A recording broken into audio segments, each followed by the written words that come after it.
Welcome to this week's supply chain update, brought to you by Phoenix International.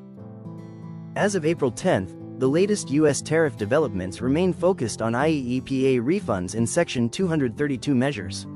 CBP is expected to begin Phase 1 of the CAPE refund system as early as April 20th, while revised Section 232 metal tariffs took effect April 6th at 25% for certain derivatives and 50% for specified metal goods, with a new exemption for qualifying low metal content products.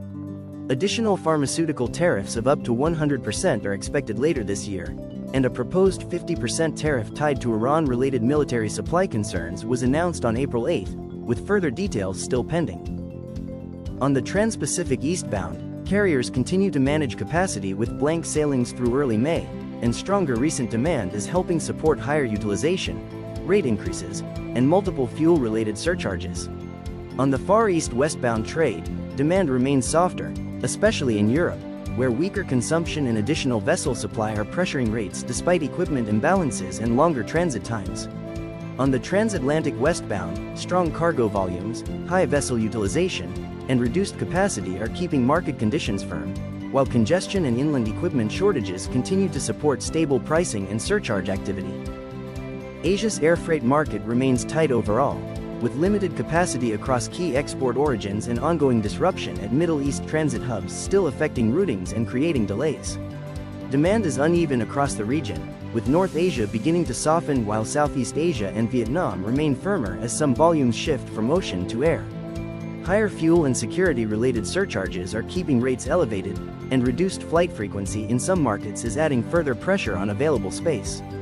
With volatility continuing, early booking remains important to secure capacity.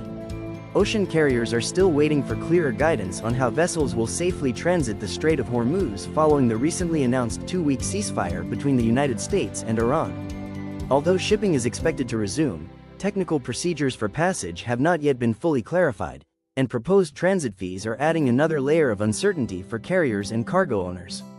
Source: JOC.com. Carriers are also introducing additional rate increases and fuel surcharges across major trade lanes as bunker costs continue to rise. These higher costs are pushing up operating expenses, especially on Asia-US routes, although questions remain around how sustainable these increases will be if cargo demand comes under more pressure from elevated energy prices. Source: JOC.com. And that concludes our update on the global supply chain. Thank you for joining us. We will continue to monitor these developments and keep you informed.